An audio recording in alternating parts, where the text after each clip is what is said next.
Hi everyone and welcome to the channel. In today's video we're going to be taking a look at a piece of software.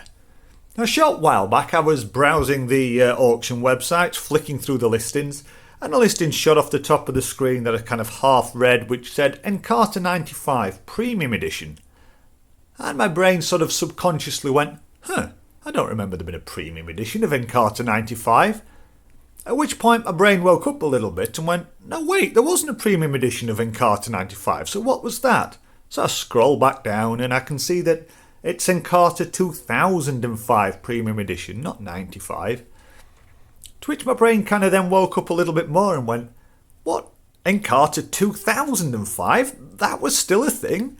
Why was Encarta a thing in 2005? Didn't we all have the internet? What's that all about?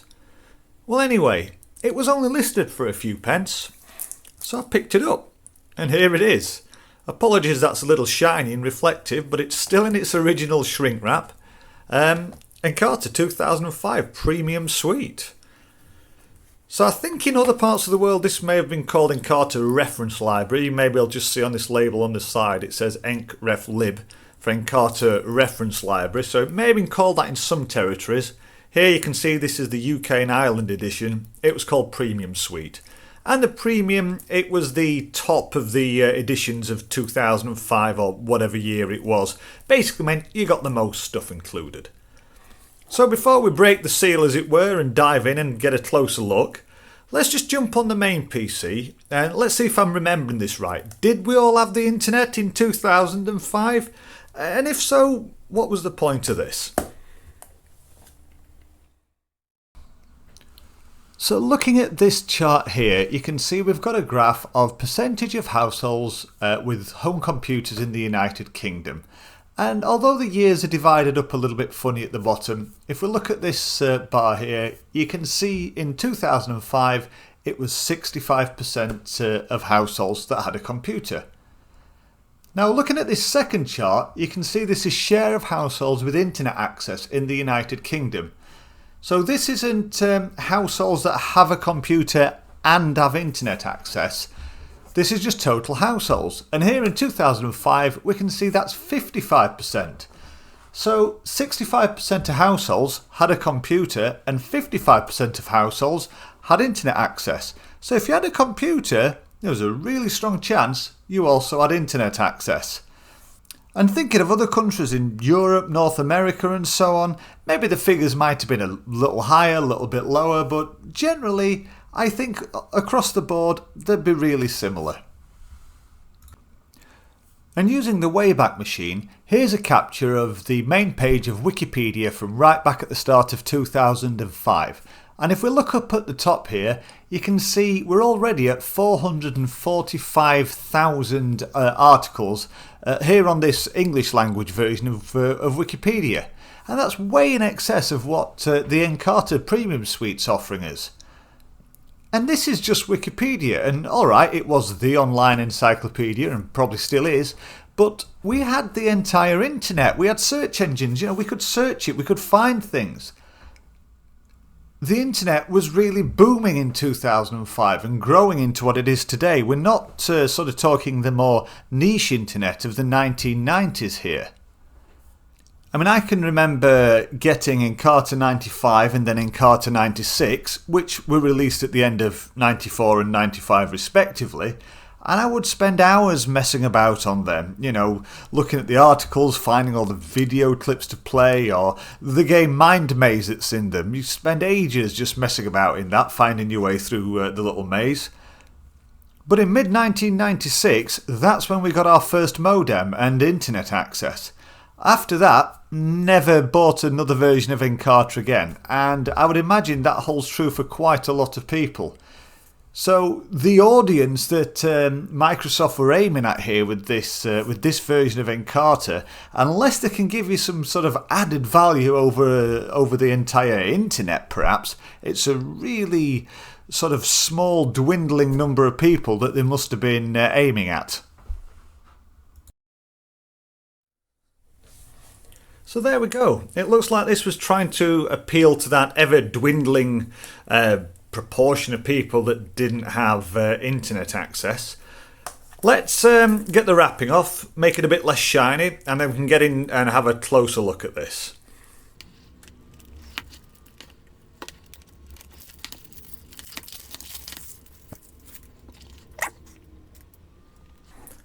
So here we go then, the front of the box, as I say, CD edition. You could also get this on a single DVD instead. We've got the main Encarta Premium Suite, including videos from Discovery Channel. We'll have to check those out. We've got the all-new children's encyclopedia, so I guess there's a kind of kids version of Encarta included. Maybe it's a bit more accessible and whatnot. We'll have a look at that. Got free MSN Encarta, bit of wrap there. Free MSN Encarta Premium Online. I'm fairly certain that's been closed down now. I'm not sure. We'll try and connect to the internet with it, see what it does. But look at this, we can research. We've got research tools with complete homework easily. That sounds useful. Or it would have done about 30 years ago. Explore the entire world and knowledge, discover new ideas, find what you need, etc. On the side, we've got the design for Windows XP, Windows 2000, ME and 98. And looking on the back, start your research here. On the Premium Suite, we've got a great big list of everything that we've got. We get pretty much everything. The only thing we're missing on the CD version compared to the DVD are these bottom two here. We're not going to get the virtual flights or the 3D virtual tours. They were DVD only. A couple of screenshots. We've got one there of the kids version of Encarta. This is quite interesting. According to this, Experience the Best of the Internet, we've got 17,750 websites, presumably links to those sites, I don't know. But it says these are selected by editors. I mean, I appreciate that perhaps all 17,750 of them have been selected by people, but if you're selecting that many websites, I mean, how much effort can you realistically put into selecting each one? Maybe if the internet bit's working, we'll check that out. And then looking at system requirements down here, as it just said on the side, this is designed for either 98 or ME, in which case we need 64 megs of RAM, or XP or Windows 2000, you need 128 megs. Minimum of a 333 MHz Pentium processor with a 500 meg recommended. 250 megs of hard disk space.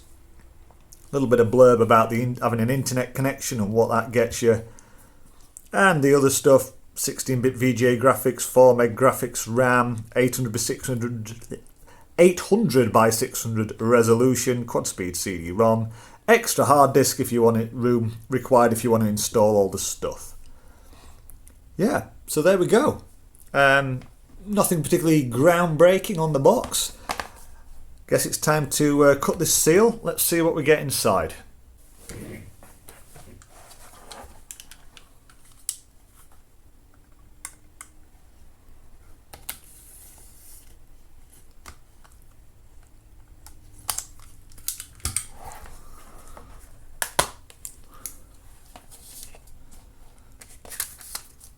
Okay, no documentation at all. We've just got a single CD, disc 4, in a paper sleeve, and then we've got one of those triple DVD kind of stacky things where we should get out of discs 1, disc 2 underneath, and disc 3 under that. Right, let's get a computer out and we'll get this installed. This is the PC we're going to use. It's Windows Millennium Edition.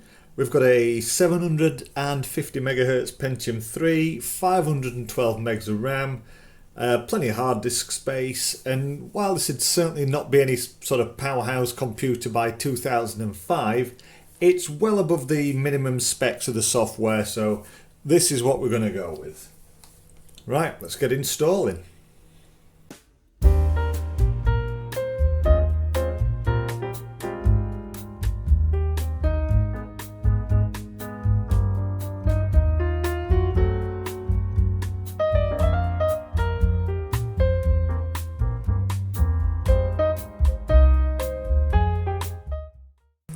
This says here, setup is copying files to your computer. Please note the progress bar may reach the end before all files have been copied. What's the point of the progress bar then?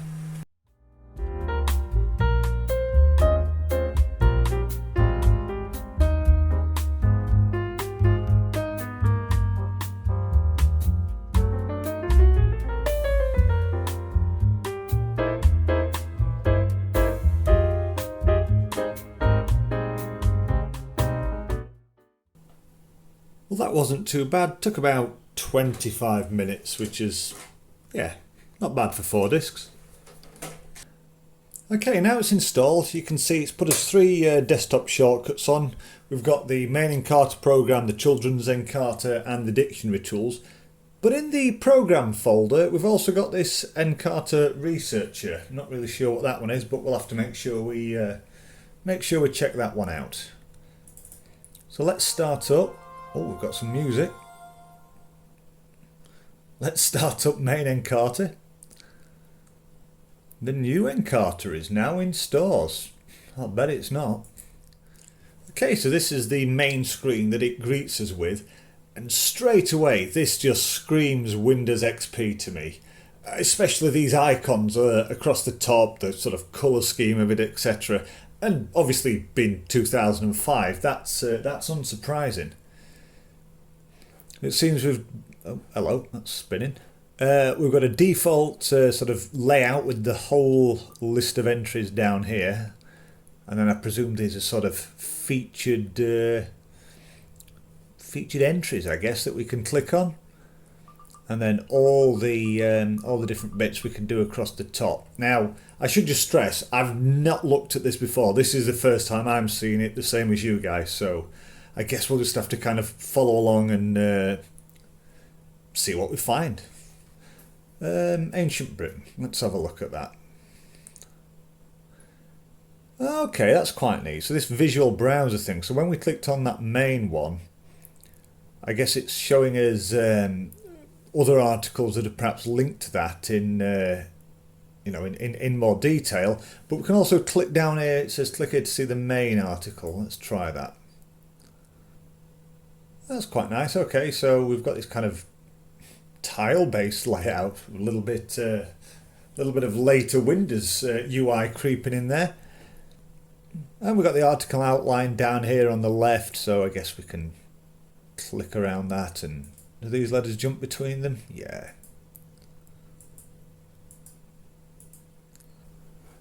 And then contents page. Yeah, that takes us back to where we were.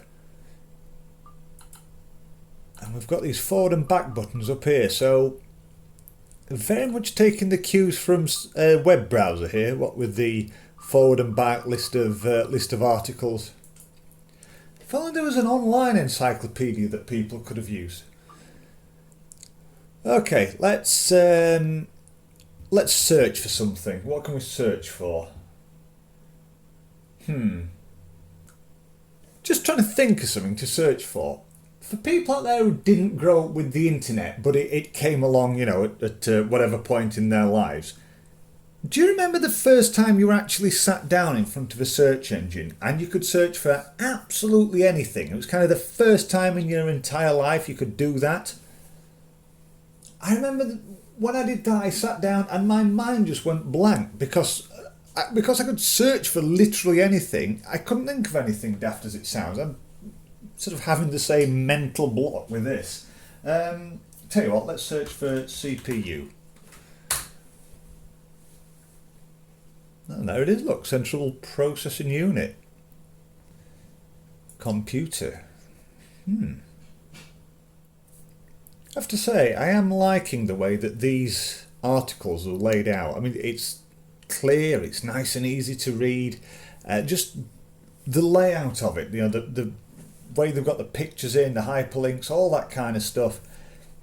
I think they've really put some thought into this, and given how long, what's this, sort of 11th edition of Encarta at this point, something like that. It's it's not surprising. You'd expect it to be good by now, but yeah. Okay, let's have a look at some of these different things we've got across the top. I mean, the articles like we've just looked at, they're just going to be the articles, aren't they? I mean, I think we've all seen encyclopedia articles. So, articles centre. Okay, so this is just where it kind of brings together all the different things that the articles are made up of. So we've got list of quotes, dictionary, thesaurus, all these kind of things. The main list of articles, etc. What else have we got on here? Oh, okay, so that's just another copy of that menu there. Visual browser, that sounds interesting. Let's have a quick look. Explore a topic in depth. Go on then. Oh, that's taking us back to this thing. What am I doing? Anyway, let's have a look at the next one. Maps. Maps Center, okay.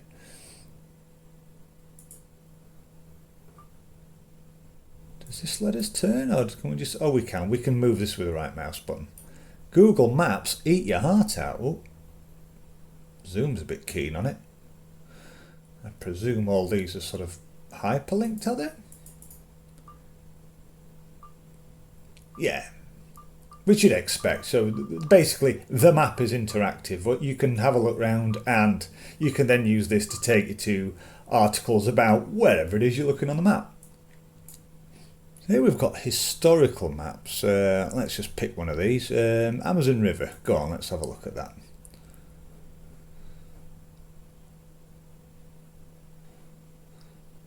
Ah, just an article. I thought it was maybe, with it said historical, I thought it was maybe going to show us how it had changed over time perhaps, but nope, you just get a picture. Let's just try.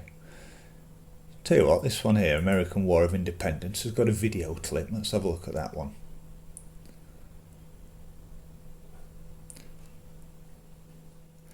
Well, we've got no sound on it, but all of a sudden this whole sort of 2005 aesthetic's lost, and that feels like it could have been lifted straight from Encarta 95.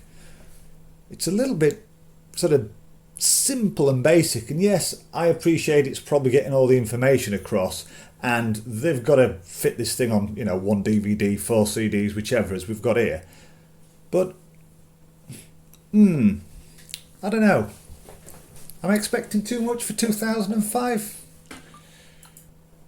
Oh, this is quite interesting. So this is a statistical overlay of maps. So I'm guessing we pick a statistic. Let's go for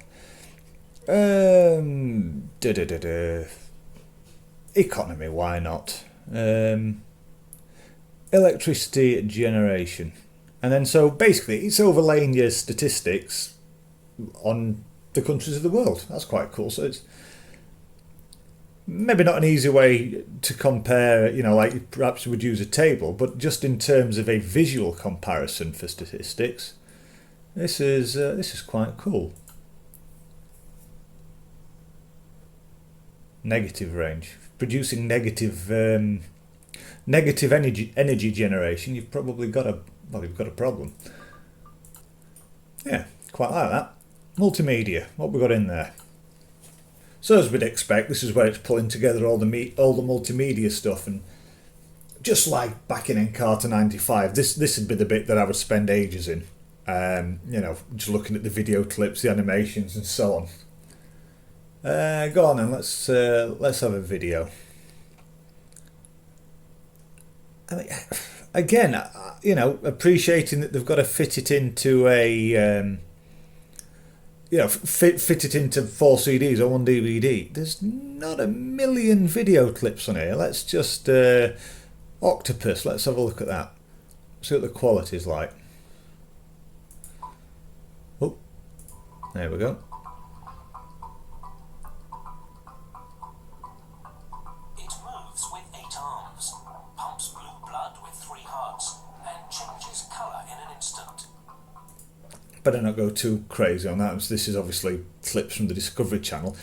Quality is not amazing. I guess there's no right click or anything. It doesn't let us view what what codec, what resolution, etc. that is. Sounds? Give us a sound.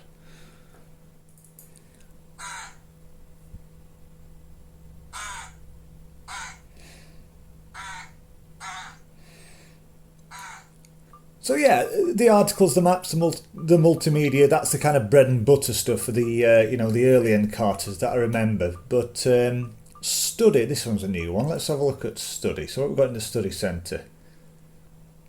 Okay, so one of the first things in the study centre is this Encarta Researcher, which was that extra program that it has on the start menu as opposed to the desktop shortcuts. So let's have a look at that. Oh, right, okay. It's a... what is it? It's embedded itself in my Internet Explorer. Cheeky. Don't remember it asking if it could do that. So this almost feels like it's a bit of a portal to the online version. I mean, all these, Encarta.com, this one here, it's the online version. And you've got a web search bar. I wonder which search engine was powering that back then. But anyway, all those are online things. Obviously, this is in a web browser window. So let's just put that to one side for a minute. What else have we got? Project starters. Basically, help files about how to write projects and letters, poetry, etc. Kind of the thing you'd more expect to see included with Microsoft Word or something, but nice that you didn't have to spend however many pounds on Microsoft Word to have this kind of thing. Awesome, we've got a chart maker as well, so I guess a kind of, what is this, a very cut down version of Excel? A very simple chart maker. Let's see what kind of chart we can make. Behold my awesome bar chart. Excel, eat your heart out. Statistics Centre, this is now, I mean, we've got a bit of repetition starting to creep in with the chart maker and charts and tables, etc. Statistical map, I'm guessing that's just another link to the atlas. Yep, we've already seen that. I get that it's trying to group these sort of together, but it sort of tries to make it look like it can do more things than perhaps what it actually can. Moving on, we'll come back to children, since it was sort of advertising that as its own separate bit, if you like. What does tours do? Now, we didn't get the 3D virtual tours, did we? That was DVD only, so let's try a 2D virtual tour. Mount Everest, go on then. To rotate the image, hold down your mouse button. Oh, go on then. That's quite nice. 360 degree view. Well, not quite 360. I suppose it spins all the way around as opposed to, but it's not, the up and down is limited. Alright, okay, cool. How do we just click through?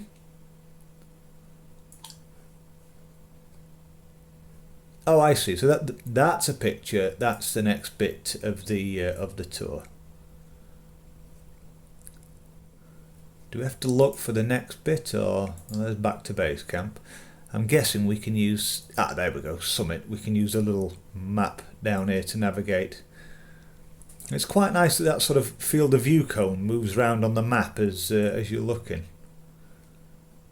That's quite nice. We've got a menu here of all the bits in the article, so that you haven't got to click round them on the map or find them from one picture to the next. We'll come back to online. Timeline. What is this? Enter the timeline. Scroll through fascinating periods of history. Alright, cool.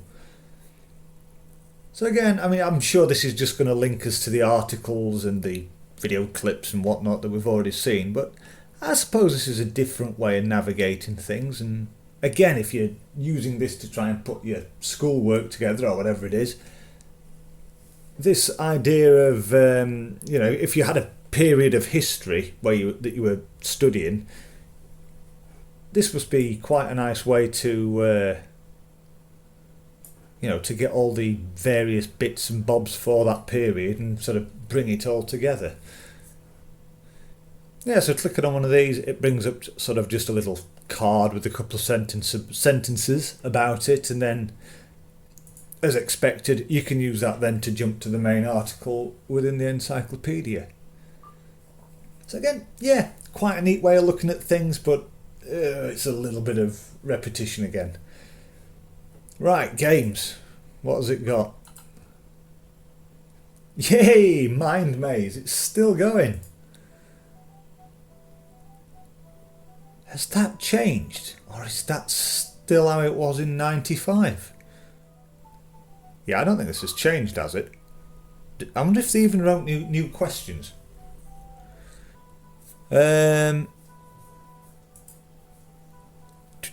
Let's go for that door. Would you like to see an article? No.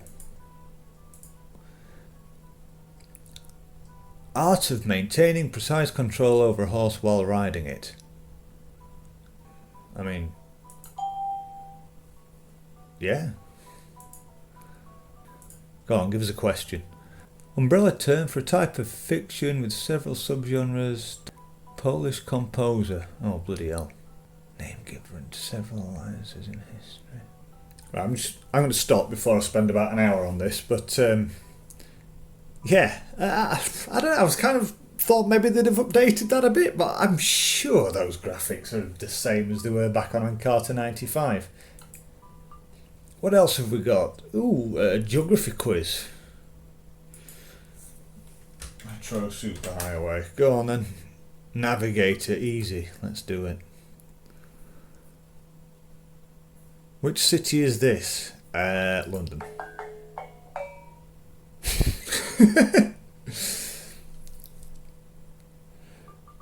Play the tune again.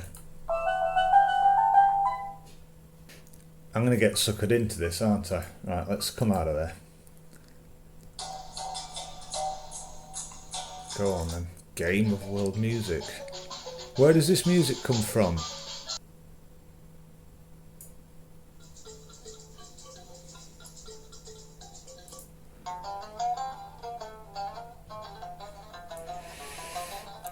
There? No. Yeah, Egypt. Not as fun, that one. Don't think there's going to be a lot of replayability in that one either. Right, let's have a look at the children's Encarta. I mean, this has popped up as a completely sort of separate programme. Ooh, games and stuff. And naturally there's an Xbox controller. Go on then. Science Zone. That sounds cool. Go on and tell me about sound. What is sound? Sounds are made when something moves or vibrates. This movement creates invisible sound waves. So we've got the same sort of interface as in the sort of normal Encarta, if you like, with the forward and back buttons and printing. It's kind of weird that the printer button's greyed out, so I do have a printer installed on here, although it's probably not a bad thing. Maybe there's some setting or something somewhere to stop your kids printing out endless reams of stuff from Encarta. I mean, not millions of topics on this, particularly compared to the main one, but that's to be expected, I guess, if you're keeping it simple for kids. Olympic Games, let's have a look at that.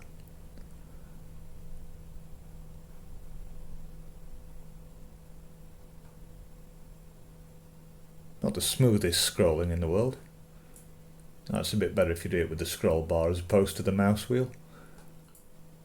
I mean, a lot of these articles have got either these sort of interactive bits where they might be read out to you like that first one we saw, or this one where you're just reading and clicking through, but I quite like this. I can totally get the idea of this bit. I mean, you wouldn't want to leave a kid unsupervised with access to the internet, but if I was a kid, I would spend hours messing about with this, and as a parent you could probably leave them to play around on this children's Encarta pretty safely, that they're not going to come across something that they shouldn't come across. I mean, the buttons are nice and big, the colours are bright, it's all in nice simple terms. I mean, yeah, I get this. This is a really nice addition. I don't know when they first started putting the children's Encarta in with the main kind of programme, if you like, but this is, for kids, yeah, this is really useful. I do like this. So this is the Encarta dictionary, which was a third of those desktop shortcuts that it gave us, and I mean, yeah, it's a dictionary. What else can you say about it? Dictionary and thesaurus all in one. If you're one of those people that didn't have the internet, I suppose this is a bit of added value, but other than that, I mean, how many people wanted dictionaries on the PC? Oh, and closing it down, it doesn't actually close down, it just minimises down here to, not the quick launch area, I forgot the proper name for that bit now. Down there next to your clock. Right, finally, let's take a look at the online centre, see how much or if any of the online stuff still works. I've got a cable in, I've got internet connectivity, so first up, update Encarta. Go on then. Let's try it. Connect to the internet. Yeah, sure. What's the worst that can happen? Oh, content was not retrieved. Open updates website. Go on then. Encartaupdate.msn.com cannot be displayed. Go back, please. Encarta Online. Now it's trying to send us to the same web address. Okay, I've just checked that same web address on one of my other computers, this encartaupdate.msn.com, and it doesn't return anything on there, so I don't think that's anything to do with the fact we're on Windows ME or anything like that. It looks like that particular domain, Microsoft's just killed it off. So no surprise that the updates aren't working either. I mean, the closest I can get is there's some other Encarta links that just redirect to this Microsoft education website, which has got nothing to do with this. Okay, and finally then, here's this must be those 17.5 or 18,000 articles we've got now, specially selected by editors. Although to be fair, it just looks like this is a list of websites. I mean, yeah, each one of these, look, is simply a link to an external website. I mean, which, yeah, I guess that's what it said it is, but I mean, type a word or phrase to go to one of these websites, to put your search term in, find whichever one or ones are relevant to that term. But if you're accessing these, you've already got the internet. What does that give you that just searching on Google or whatever doesn't? In fact, if anything, this gives you a much smaller selection that, all right, it's allegedly been selected by editors, but that bit to me really doesn't make sense. I get the rest of the encyclopedia. If you haven't got web access, then yeah, great. That's exactly what you need. But this bit, the only way this bit works is if you have got web access, and if you've got that, why would you use this and not a search engine? Options are always fun to have a fiddle about and, see what you can change, what you can break, etc. Disappointingly small number of options here from Encarta 2005. Okay, so that's a very quick and somewhat rambling look through Encarta 2005. And what do we think about this one? Well, good points. I really like the layout of it, the colours scheme, the icon, the whole Windows XP style. If this was running on Windows XP, I mean, it absolutely fit right in. So yeah, presentation of the thing, spot on. If you were one of those few people that had a computer but didn't have the internet, maybe you'd not bought Encarta for a few years, yeah, great. The encyclopedia side of things, the articles, the timelines, the atlas bit, the maps, really good. Like that bit. But on the flip side, if you did have the internet, I really struggle to see what value this adds that you didn't already have by having the internet. And as we saw back at the start, most people who had computers also had the internet at this point. So who exactly were you aiming this at? I also think it's really starting to become apparent the limits, the sort of storage mediums, the quality of those videos that you've seen on there, and just this sort of limited number of articles, the limited number of video clips, limited number of sounds, etc. I mean, yeah, you're never going to compete against the sheer number of those things that you can get online, but I don't know, it just feels like there should be more. I mean, I'm thinking of comparing this back to Encarta 95, Encarta 96, and yeah, it's got more than what that had, but this is 10 years near as, damn it, you know, it feels like it should have way more than that. And you're certainly not going to compete against, you know, the internet and online if that's all you can offer. The games, yeah, they're alright. Nice to see Mind Maze still there in some respects, but also kind of weird that it hadn't changed whatsoever. Maybe they could have included a few more. The other games in there, not really so much fun, not a lot of replay value in those. But the bit for me that I think really stands out is the children's encyclopedia, you know, the children's Encarta. I think this is one of those bits that even if you did have internet, the fact that you could just let your kids sit on this and play around with it, you know, look at the video clips and the articles and all that kind of stuff, and do so in a relatively safe environment. And hey, you know, they might learn something along the way as well. That's great. I mean, this as a perhaps standalone product I think that could have had more value than the kind of full suite, if you like. And again, if you didn't have internet back then, this is just as valuable. So yeah, children's Encarta, big thumbs up on that. The main one, I don't know, it looks really nice, but it just doesn't really feel like there's enough there. And certainly, if you didn't have the internet, maybe it was worth it, but if you did have the internet, I'm still struggling to see the point. So yeah, there we go. I hope you've enjoyed this quick look at that. If you have, usual thing, give us a like or thumbs up, whatever, comment, leave all that stuff down below. But for now, I'm just going to say thank you very much for watching, and we'll see you in the next one. Bye bye.